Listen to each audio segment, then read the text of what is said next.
Hello students, আমি Nitish sir জ্ঞানজ্যোতি coaching সেন্টারের পক্ষ থেকে তোমাদের প্রত্যেককে জানাই আরও একবার স্বাগত। তো আজকে আমি এসকেবিইউ অর্থাৎ সিধু কানু বিরসা ইউনিভার্সিটির অধীনস্থ যে সমস্ত ছাত্রছাত্রীরা যারা বিভিন্ন কলেজগুলোতে 6th সেমেস্টারে বেঙ্গলি মেজর নিয়ে পড়াশোনা করছো তাদের জন্য কিন্তু আজকের এই ক্লাসটি ভীষণ গুরুত্বপূর্ণ।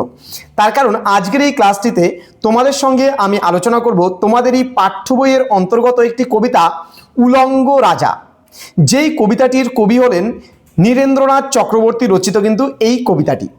তো বিস্তারিত ক্লাসটি আমি আলোচনা করব তোমাদের সঙ্গে, ধৈর্য ধরে শেষ পর্যন্ত কিন্তু অবশ্যই ক্লাসটি শুনবে এবং করবে।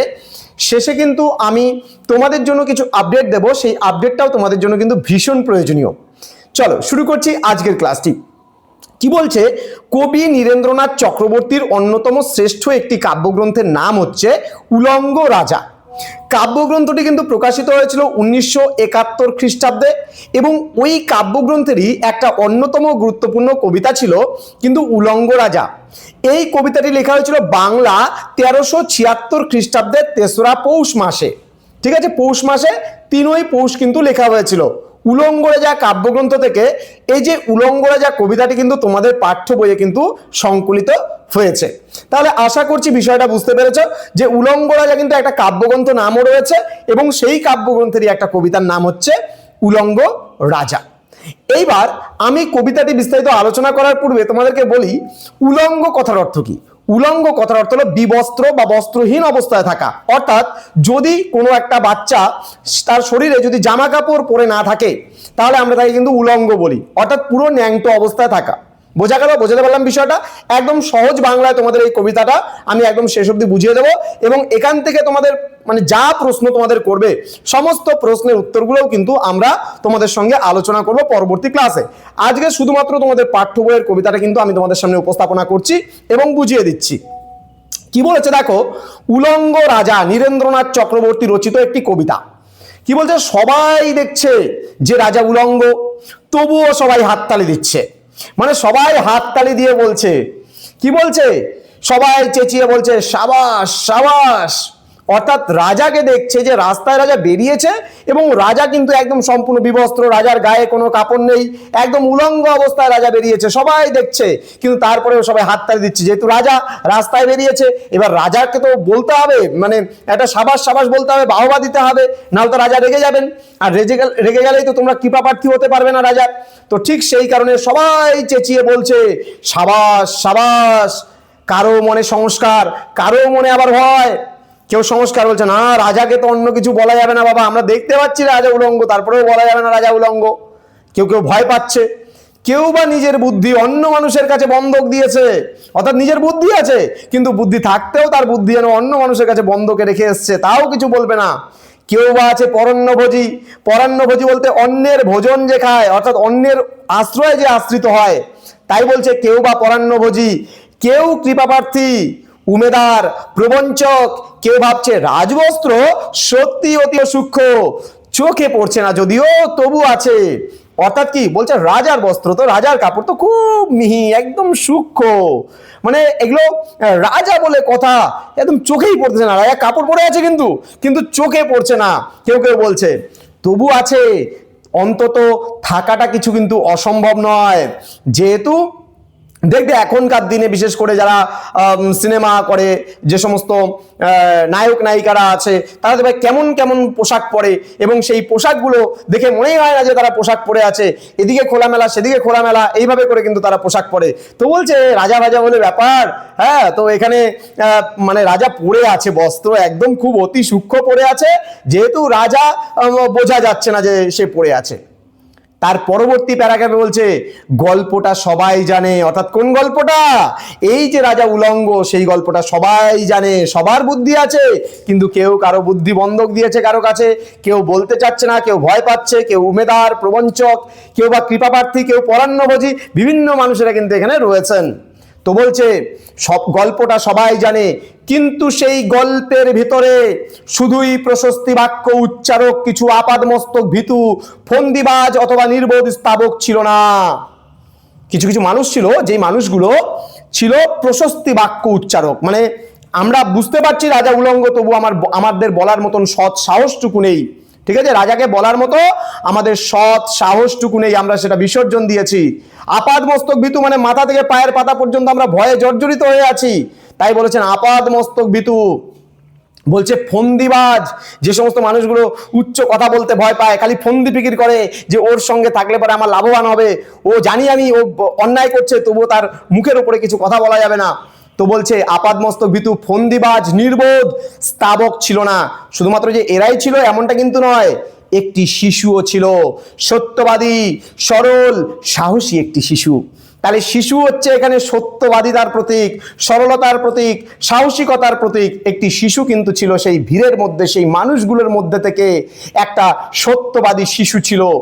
পরবর্তী প্যারাগ্রাফে বলছে নেমেছে গল্পের রাজা বাস্তবের প্রকাশ্য রাস্তায়, আবার হাততালি উঠছে মুহুর্মুহু, জমে উঠেছে স্তাবক বৃন্দের ভিড়, কিন্তু সেই শিশুটিকে আমি ভিড়ের ভিতরে আজ কোথাও দেখছি না। তাহলে কবি নীরেন্দ্রনাথ চক্রবর্তী বলছে নেমেছে গল্পের রাজা বাস্তবের প্রকাশ্য রাস্তায়।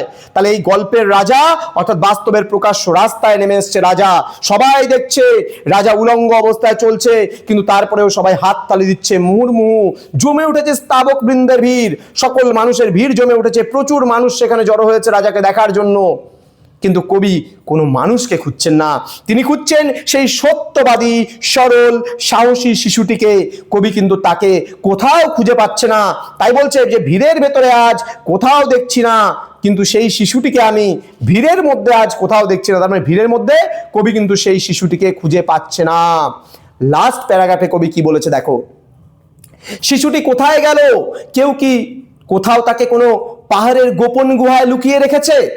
তাহলে কবির প্রথম প্রশ্ন যে শিশুটি কোথায় গেল, কেউ কি তাকে কোথাও কোনো পাহাড়ের গোপন গুহায় লুকিয়ে রেখেছে? যেহেতু ছেলেটি সত্যবাদী, সকলের সামনে যদি রাজাকে বলে ফেলে যে রাজা তোমার কাপড় কোথায়, যদি বলে ফেলে সত্য ঘটনাটা এখানে কি, যে রাজার কাপড় দেখতে পাচ্ছে না, সেটা যদি বলে ফেলে যে রাজা উলঙ্গ, সেই কারণে হয়তো শিশুটির মা তাকে হয়তো কোনো পাহাড়ের গুহায় লুকিয়ে রেখেছে।